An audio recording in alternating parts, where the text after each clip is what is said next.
Hiya!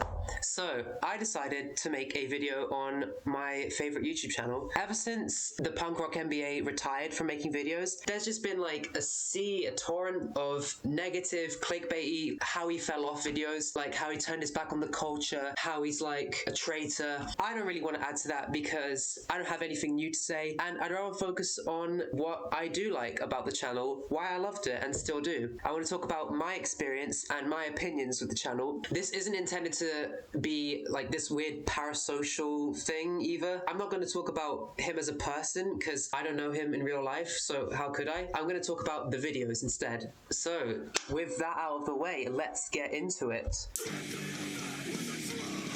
So, to my 80-something subscribers, hey, how are you? I'm guessing most of you are from my linguistics videos, so I'm gonna assume that most of you don't know about this channel, so I'm gonna briefly introduce it. It's run by this guy called Finn McKenty, and he made videos talking about alternative music and the culture surrounding it. And alternative music means like punk, metal, underground stuff, and all the subgenres. The scene, you know? The style of his videos definitely changed a lot over the years, but I'd say there were kind of three eras. The first era would be sort of marketing and business advice for creatives and bands, which I like, but it's not his golden era, I'd say. The second era is, I think, where he really found his niche. He would talk about genres, bands, controversial figures, you know, the culture surrounding the music, and talk about why some stuff was popular, why some stuff was successful, why some stuff was unpopular, but always kind of from a consumer psychology perspective, which makes it sound like super neaky, but it was like really engaging. I really liked it. I was really into it. Then the last era, he started making the videos that he initially said he'd avoid making, the sort of clickbait Wikipedia reciting videos. And this is kind of where I stopped paying attention because, you know, the videos just weren't interesting anymore. But I'll definitely come back to the different eras and talk about them more later in the video. But first, I want to talk about how I found the channel in the first place.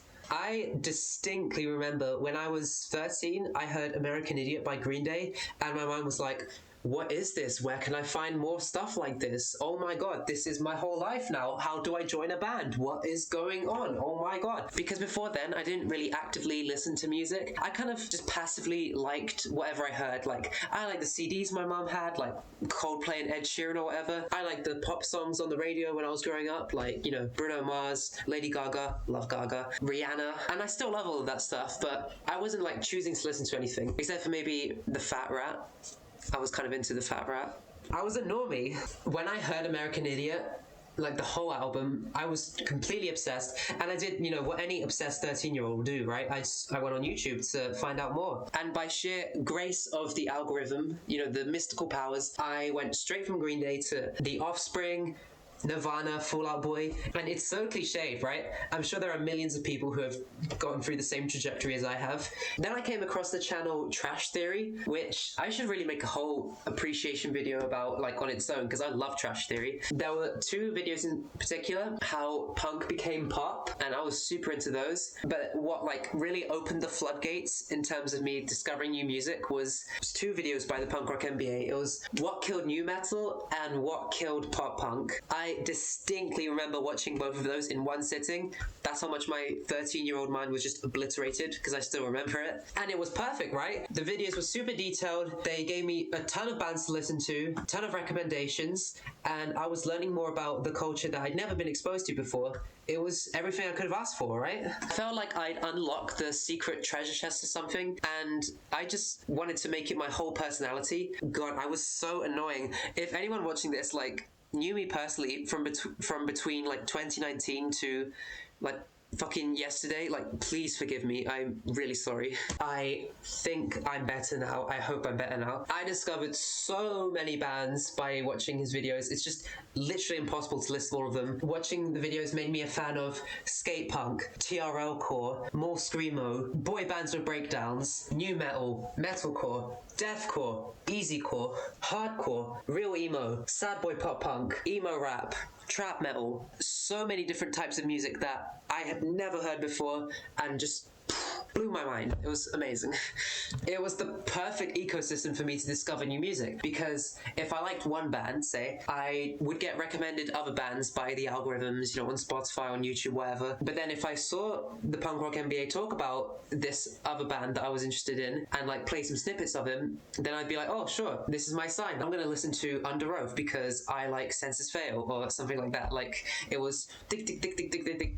I'd get hooked, then repeat the cycle like again and again and again. I love this channel in particular because it wasn't Wikipedia reciting. That's so boring. Like, yeah, there are like countless channels that will document the history of a band and make videos called The Sad Truth About Alice in Chains, How Drugs Ruined Them. It's just some dude like listing a bunch of things off that he probably got from Wikipedia. Like, why don't I just read Wikipedia myself? Isn't that what it's for? At least on Wikipedia, I can like click on links and go to other pages. I can see what I'm actually interested in, skip the bits I don't care about, Why would I want someone to like spoon feed me the information when I can go out and find it myself? Especially if the narrator's like really dispassionate and like just uninspired. Like, what a waste of time, right? Why would I stick around if they don't have anything interesting to say? So like I said before, I got into the channel by the What Killed the Genre series, which basically just talked about the evolution of the different genres, how they started, how they blew up, what the big bands were, and I really liked the ends of the videos where he talked about the legacy, like what lasting impact the different genres had on alternative music as a whole. Like, that's so cool to me. I just love seeing that kind of thing. And it was really inspiring to me. I thought, maybe someday I can make music that turns everybody's heads, and then I'll be cited as an influence for like hundreds of years. I was such a stupid kid back then. I take back every word that I said. But I also love the Most Hated Band series. He'd always focus on why bands are hated, instead of just, kicking them while they're down, like making this really negatively charged clickbaity thing, like, oh, this band sucks, and this is the controversy, all that. No, he talked about like why bands are unpopular, what we can learn from it. It's just, who does that, right? It's great. Maybe I'm like a massive neat because I find this all really interesting. Other bangers would include bands that should have been bigger, the evolution of breakdowns, screaming, whatever, and how did they get so big. That last one especially, I'm like, oh yeah, I can analyze the secrets of success. Like, how did MCR get so big? I can learn from that. I can be super big and successful as well. I can be super famous just like them. I really don't put any effort into promoting myself. My favorite video might be the band logo tier list, because he would kind of hyperfixate on what makes a good band logo. He used to be a graphic designer, and he would talk about the different kinds of logos, like emblems, acronyms, word marks, but he would talk about it in the context of music that I cared about, and it's just so engaging. I must have seen that video like 10 times. It's just, oh, it tickles my brain. But like I said, I did eventually lose interest. About 3 or 4 years ago, he put out this video explaining that he was going to start making more of what the viewers want, and what the viewers want is boring Wikipedia reciting videos. I mean, bro has bills to pay, I guess. And then from then on, he kind of stopped smiling in his videos, stopped like making jokes. It felt like he was just going through the motions. And like, I get it. Like, I'm sure he didn't enjoy making them as much. It was kind of a shame for me because it meant that I wouldn't get any more of the videos that I liked. But I also felt like by that point, I'd kind of outgrown the channel in terms of needing recommendations to find new music, if that makes sense. One day I checked back on the channel and saw that he hadn't posted for like over a year. And in the recommended tab, it was all like, how Finn McKenzie lied to everyone. Da, da, da, da, da, da. Even like Fantano like made a video bashing him. The backlash was because of this podcast, I think, where Finn McKenzie said that he did the channel for the money and he didn't care about the music. But I was kind of confused because it's like, what's the surprise hit? I got the message long before you said you knew. Didn't he literally say that he was going to stop making the videos that he cared about? Okay, I have to admit, like, I grew up on the internet. Sometimes I have to make like a conscious effort to realize that I don't know creators personally, to not be in a parasocial relationship. And it felt like the reaction from all these people bashing him was like he'd like personally wronged them or something. I just don't want to repeat that sentiment because I don't think it's that accurate. And can't we just talk about the good times?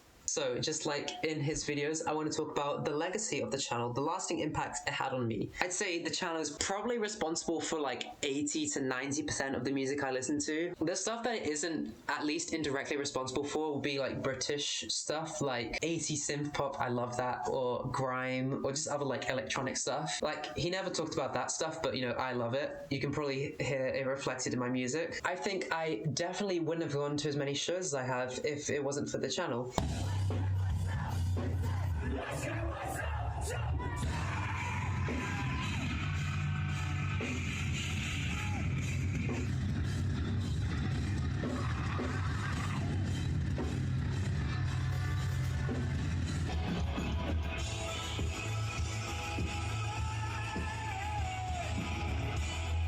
I think another big impact was finding out about emo rap. When I was like entry-level alternative, I was like, rap? I don't listen to that. I listen to real music, yeah, like Green Day and The Offspring. I don't want to hear any of that rap. I was super prejudiced. I would not listen to something because of the genre it was, which is so stupid. The Punk Rock MBA really introduced me to emo rap, and I'm not just talking about, you know, the big names like Lil Peep, XXX, and Juice WRLD, but like the underground stuff as well, like Lil Lotus, Gucci High Waters, Nothing Nowhere, Fat C, I really like. And the reason that was important for me was when I was 13, I was like, oh my god, I need to form a band, like I need to make music, but like none of my friends cared about the kind of music I was into. All my friends don't give a fuck. I tried to get them into it, but it just didn't happen. And I was really disheartened. I was like, well, how am I gonna make music now? But when I found out about emo rap, I was like, oh my god, like I don't need a band, like I can do everything by myself. So then I started using Soundtrap, which is Spotify's like online DAW. It's kind of terrible, but it's pretty similar to FL Studio. So it was really good for me to learn that and then like move on to FL. And I was addicted to FL Studio. I made so much stuff on it. Still I use to this day. I'm so glad that I realized that it was possible to make stuff by myself. And with my music, I've played like open mics at like bookshops, at schools, community centers, at HMV, you know, the works. And I feel like the thing that kind of, you know, set me off doing that was the Punk Rock MBA. So thanks for that. It had a lasting impact. But yeah, that's kind of all I wanted to say. I always get so jealous of artists getting interviewed. Like, when's it my turn to just talk about my opinions and things that interest me? So I thought, you know, I'll just do it myself. I really expect like 10 people to watch this. So for everyone who stuck around, thank you very much, lovely people, and stream my music. Bye-bye.